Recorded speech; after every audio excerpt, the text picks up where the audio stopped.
Welcome back, guys. Today we're going to look at the next technique in this wonderful book, The Royal Road to Card Magic, namely the Riffle Shuffle. And it looks like this.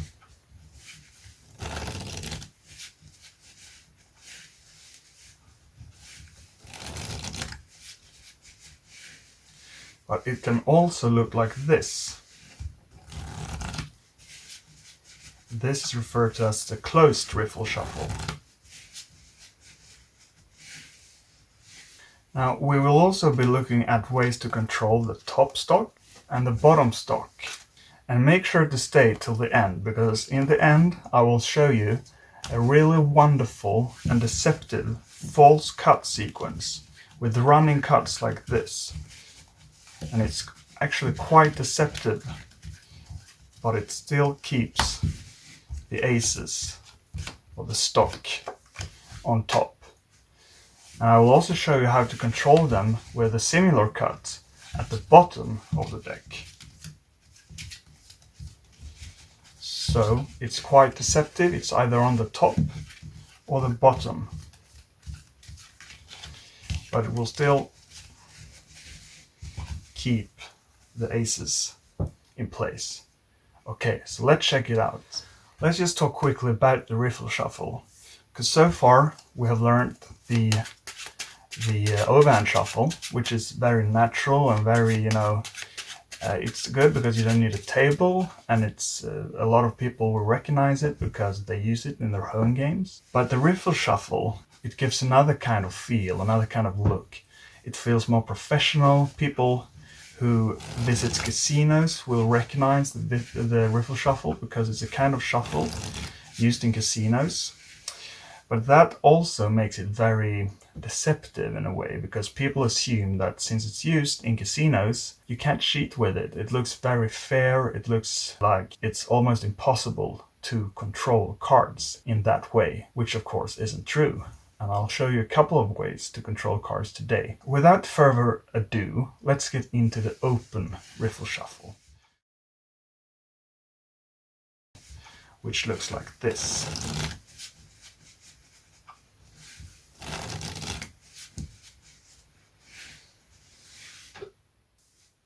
Okay guys, welcome to this new angle. I hope this will work because the camera is quite literally balancing in front of my face. As I said, let's begin with the open Riffle Shuffle. And first of all, let's discuss and talk about the hand position, the positioning of the fingers. It looks like this.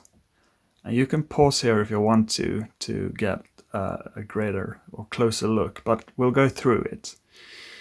So at either side of the deck, we'll have the ring finger and the little finger on this side, and they'll be contacting the cards at either side, and the base and the karate chop point, so to speak, of the hand will be contacting the mat or the surface.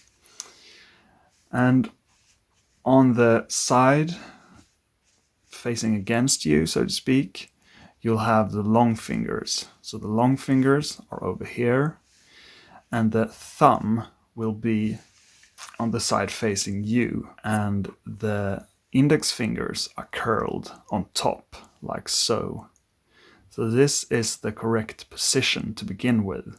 So as I said, you can pause here if you want to, because this is quite important, actually. This will make it so much easier to do everything and facilitate a lot of other false shuffles, which we'll discuss in the future. So this is the starting position. Now, what we're going to do is we're going to cut the deck. So using, I suggest, your right thumb, you can riffle off at the inner end like this, and riffle about half the cards. And now you'll seize the top half with the right thumb and the right long finger, and the bottom half with the left thumb and the left long finger. And now the right hand will cut the upper deck about half its length to the right, and the left hand will cut the bottom half about half its length to the left side. Okay, so I hope that makes sense, that we have a mirroring action a mirrored action like this. So the two halves are moved half of the way, so to speak, and we end up here. So now we have this V formation, which is important. They're not straight against each other like this. Instead, they're having this V formation, and the corners are kind of contacting. And you don't change your grip during this whole time. So you riffle up, you cut half its length, so the top half is going to the right and the bottom half is going to the left. And now comes the riffle, which looks like this. And the riffle, you can practice this with each half or each hand on its own to really get a feel for it. But I'll go through it also, of course. And a lot of people, when they start out, they kind of think that you need to bend the cards quite a lot and put a lot of pressure with the index fingers to get this bend and be able to riffle. But you don't need that, actually. And you want the cards to make the sound of a purring cat rather than, you know, an engine of some sort. Very soft sound, so to speak. But instead of applying a lot of pressure with the index fingers, just slightly apply a little bit of pressure, and the cards will fall softly and interlace into each other. Okay, so just practice that, practice having a light touch, so to speak, and they will fall into each other very softly with a soft sound.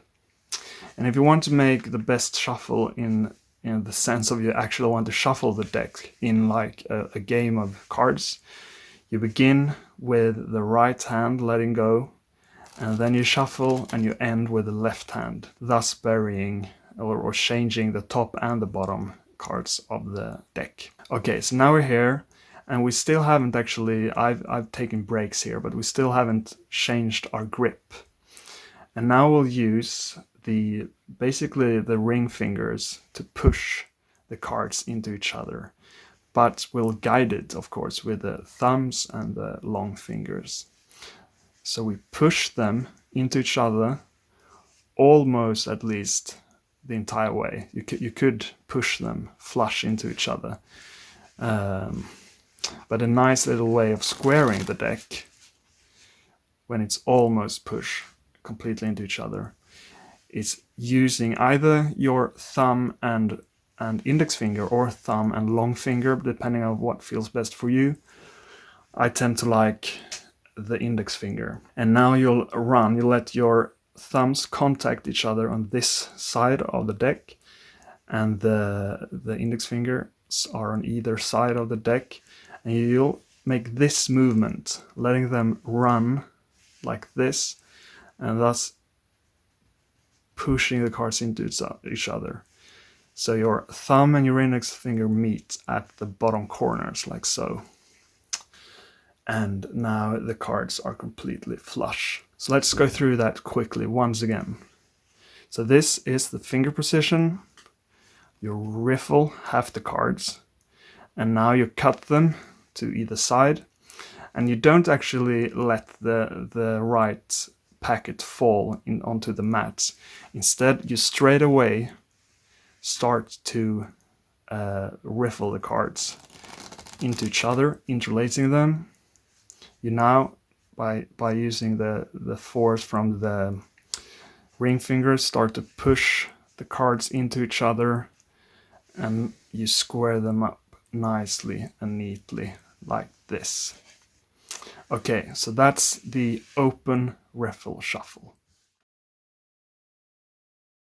Okay, now let's look at the closed riffle shuffle, which looks like this.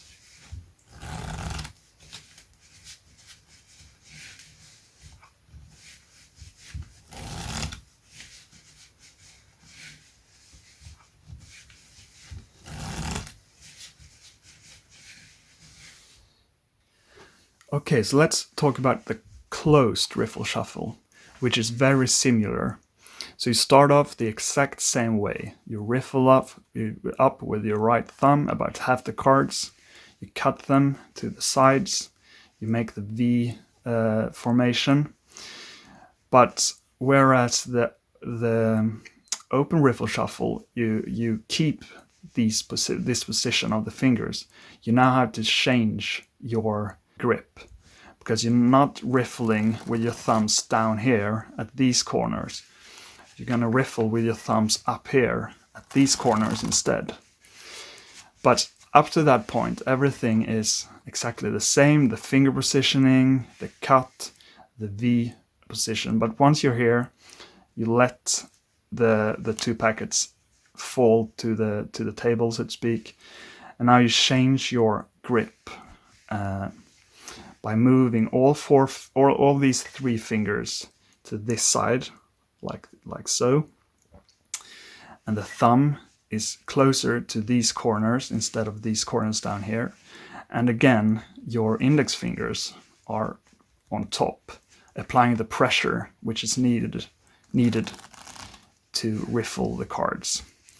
So they riffle into each other. Some people prefer to curl their index finger and riffle like so, but I usually do it like this, the same as the open riffle shuffle. Okay, so once you've riffled the cards together, you change your grip back to the original grip again, and you do this is exactly the same. You push the halves into each other and you square them up neatly, like so. So it's very similar, but once again, once you're here, you change your grip. These three fingers are on this side. Once again, index fingers on top, thumbs closer to this corner, and you riffle them, starting with the right, ending with the left side, and you go back to the original position. You start to push the cards together, and you end up with squaring them neatly like so. Now I want to say that the open riffle shuffle is more efficient because there is no change in grip.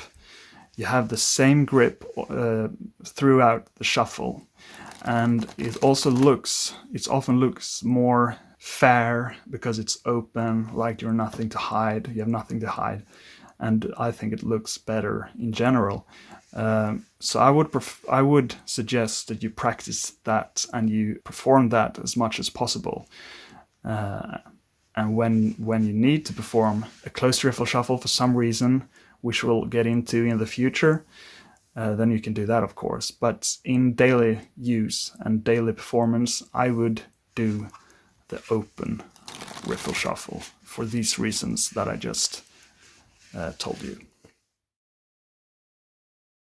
Now let's learn how to control the top stock. So we have the 4 aces on top of the deck, and the shuffle, as I showed before, looks like this.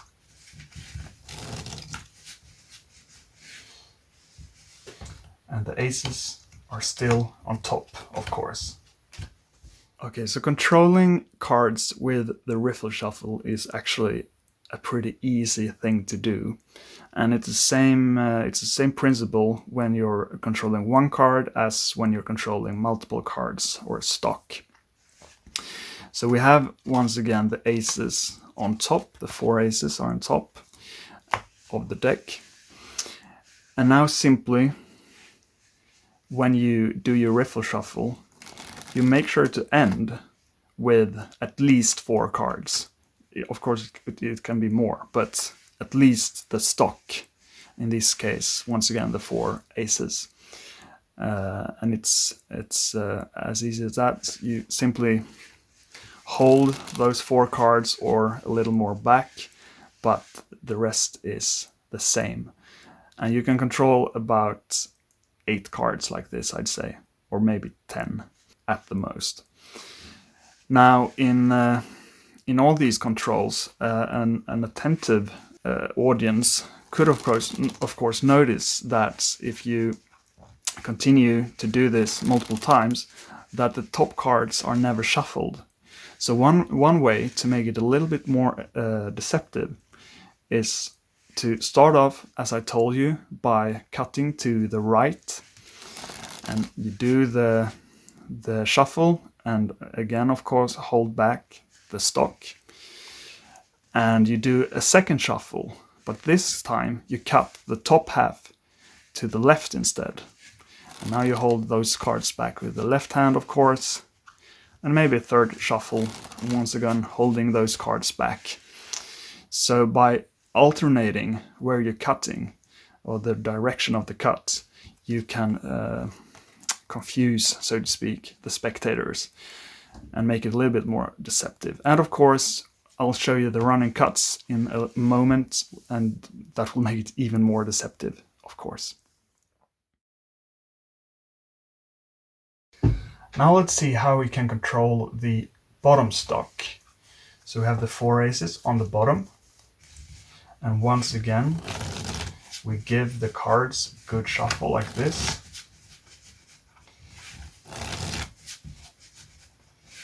Yet the aces are of course still on the bottom. Controlling the bottom stock is of course the same principle. So you begin like I told you before, but now if you're just controlling one card, you can let that riffle, of course, and then riffle the halves together. If you're controlling 4 or more cards, you can actually just lift above those 4 cards with your thumb before starting the actual riffle. And once again, if you want to, you can alternate the direction of the cut. But simply lifting above the stock will make it a lot harder for the audience to detect the delay which comes if you first riffle from the left and then start riffling from the right. There will be a delay in the right hand, which they could notice. So instead, just lift above the stock and shuffle them into each other. And of course, the stock is left on the bottom. Now let's discuss how we can control the top and the bottom stock at the same time. So we have the kings on the bottom and we have the aces on top. And the shuffle, again, it looks like this. We give the deck a really good shuffle. Yet, of course, the kings are on the bottom and the aces are on the top. Okay, now if you happen to be in a trick where you need to control both the bottom stock, so for example the 4 kings, and the top stock, the 4 aces, you probably figure out by now how you do that. So you start off the same way, and it doesn't matter of course if it's a closed or an open riffle shuffle. So you start once again by lifting above the bottom stock, and you end by holding back the top stock. So if you cut to the right, you lift above the stock with the left hand, and you riffle and you hold the top stock back with your right hand. But everything else is of course exactly the same. And once again, you could alternate the direction of the cut to make it a little bit harder to follow. But the result is the same. You keep the bottom stock and you keep the top stock intact. Now let's discuss the false running cuts that I showed you in the beginning, which looks like this. So we have the aces on top, and we give them a really thorough cut. The deck, a really thorough cut, running cut sequence. And it's going to look a little bit sloppy like that, because it will make it actually even more deceptive when the cards are a little all over the place. But of course, the aces are still on top. And now finally, let's look at the running cut sequence, but controlling the bottom stock. So we have the aces on the bottom this time, and the cut looks a little something like this. So we give it a really thorough running cut, yet of course the aces are on the bottom.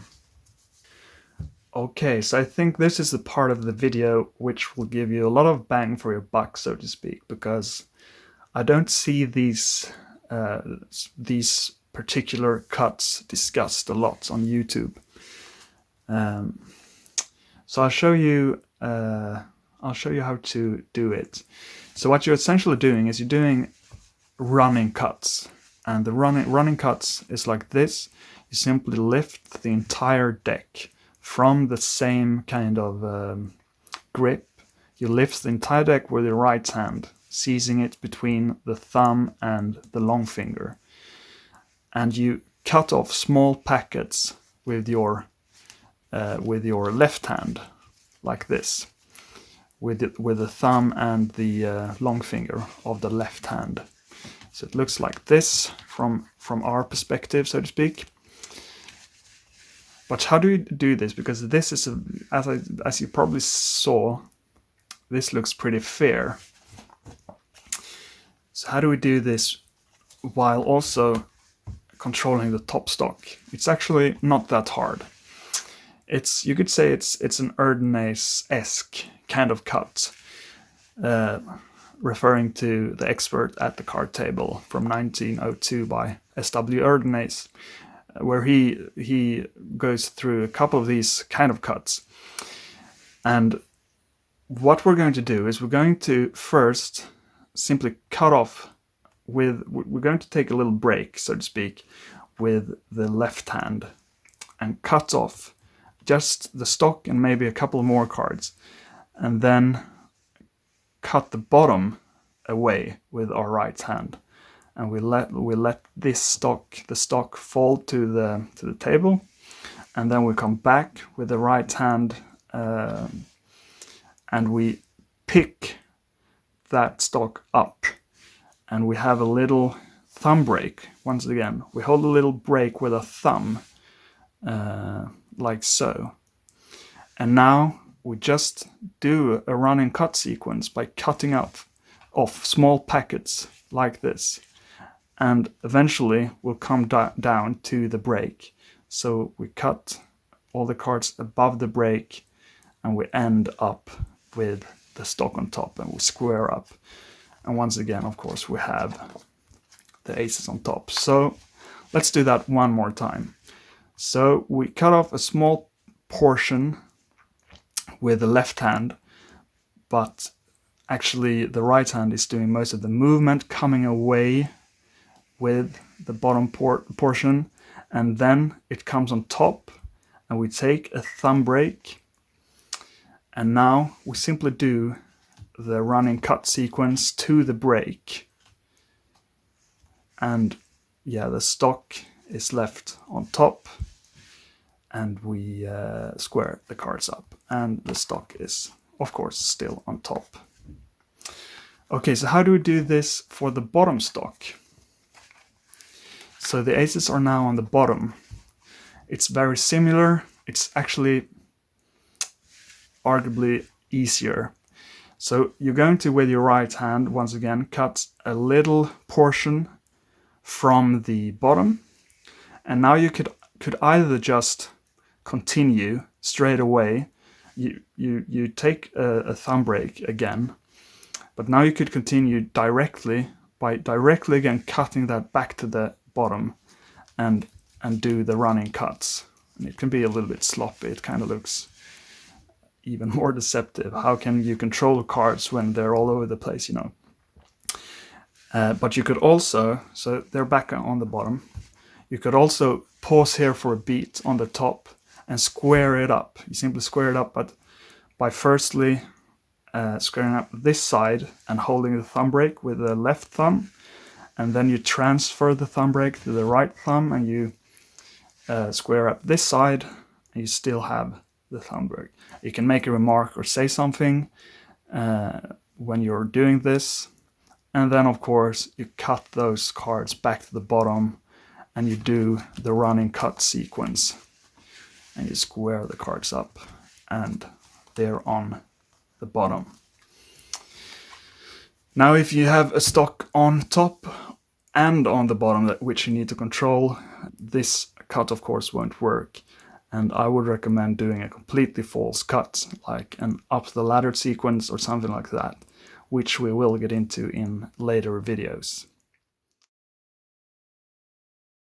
Now the last thing I'd like to say about the table riffle shuffle is that try to practice it with a relaxed look. Always keep the underarms and the elbows and usually the base of the hand, the karate chop point, so to speak, to the table.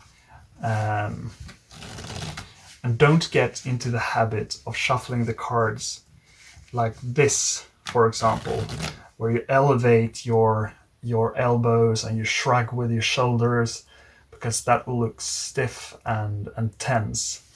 So keep the arms to the table all the time, and also it will be preferable later on when you learn other false shuffles like the push through shuffle, for example. It will provide a lot more cover to shuffles like that. Practice with this relaxed look, elbows, underarms to the table. I think that's very important. Okay guys, I hope you found this video on the riffle shuffle at least somewhat informative, and I hope you liked it. And if you did, please leave a comment. And if there's anything you're wondering, please leave a comment and I'll try to either answer in the comment or make a video about it. We're in early days once again of the channel, so you have a big say in the direction of the channel. So please comment if there is anything you'd like to see. And the next time we're going to talk about the riffle shuffle in the air, which looks like this. You've probably seen it. So if you found this interesting and if you want to see more, please subscribe and give the video a like. Press the bell icon if you want to be notified. There are a couple of new subscribers on the channel. We're about 20 now, and it might not seem like much, but it means so much to me that you're subscribing, that you're liking, that you're commenting. So please keep doing that to keep me motivated, to keep me going. And see you next time. Have a lovely day. Bye bye.